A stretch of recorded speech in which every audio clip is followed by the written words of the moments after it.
Un forum qui s'est tenu au Centre culturel de Kédougou sur la réalisation des fournées Djambar par Enda Ecopop, qui s'est tenu à appuyer les femmes, les groupements féminins, les jeunes et sans oublier les handicaps, permettant l'économisation du temps et la dépense familiale.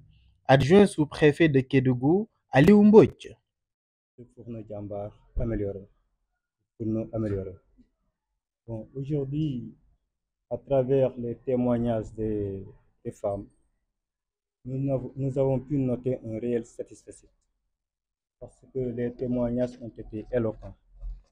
Euh, le projet Enda Ecopop, en partenariat avec GIZ, donc, ont appuyé les femmes à travers cet aspect. Euh, le fourneau amélioré a beaucoup d'avantages. Il permet d'économiser du temps, donc il y a un gain de temps. Il permet aussi d'économiser la dépense familiale. Vous savez, là aussi, on pourrait même parler de création d'emplois.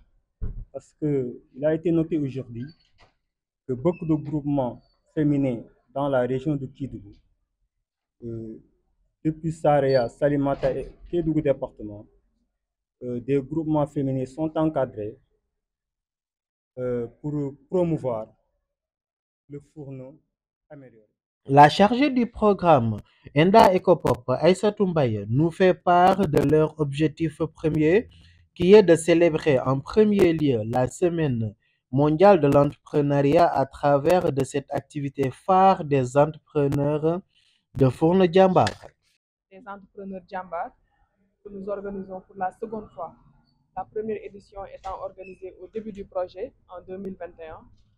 Maintenant qu'on est un peu vers la clôture du projet, on s'est dit que c'était bien de réunir l'ensemble des entrepreneurs qui font partie de ce projet pour un peu célébrer la journée, revenir sur les résultats du projet ici à Kédougou, les sensibiliser davantage, les féliciter aussi pour un peu le parcours de combattants qu'ils ont eu à mener. En termes de résultats, c'est vraiment une grande satisfaction qui est même une surprise. Parce que je le disais au moment de l'allocution, au début, le projet RFA au niveau de la région de Kédougou a été démarré avec beaucoup de craintes, beaucoup de doutes. On avait vraiment des appréhensions, vu qu'au niveau local, au niveau de la région, on n'avait pas de producteurs. Donc, on appréhendait beaucoup la question du transport. C'est revenu aujourd'hui dans les échanges. On appréhendait aussi le coût du foyer amélioré, parce que si vous savez bien comment fonctionnent les systèmes économiques, le coût du transport nécessairement doit être reversé sur le prix de vente du produit. Et c'est ce que les distributeurs ont eu à faire. Mais malgré tout cela, on a senti vraiment un très, très, très fort engagement de la part de la population de Kédougou, de la part des ménages de Kédougou, qui ont montré qu'ils étaient prêts à aller vers ce changement, vers cette transformation dans leurs habitudes et leurs pratiques culinaires.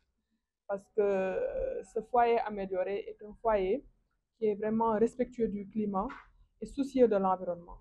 Et c'est un foyer amélioré qui, au-delà de tous ces avantages, le préfet l'a rappelé tout de suite, au plan sanitaire, au plan environnemental, il y a aussi une dimension entrepreneuriale qui est au niveau de ce foyer. Et c'est toute une chaîne de valeur, de la production jusqu'à la commercialisation. Et aujourd'hui, on a plus de 500 distributeurs qui ont été formés, qui ont été coachés, qui ont été accompagnés dans la région. Ce sont des jeunes, ce sont des femmes, ce sont des hommes aujourd'hui qui sont très, très, très engagés et qui ont un capital de compétences et d'expérience qui leur permet, même au-delà de la filière des foyers améliorés, de pouvoir se positionner dans d'autres filières et d'aller vers un épanouissement économique. Parmi ces résultats obtenus, Enda Ecopop enregistre plus de 150 millions de chiffre d'affaires qui a circulé au niveau de la région entre juin 2021 et septembre 2024.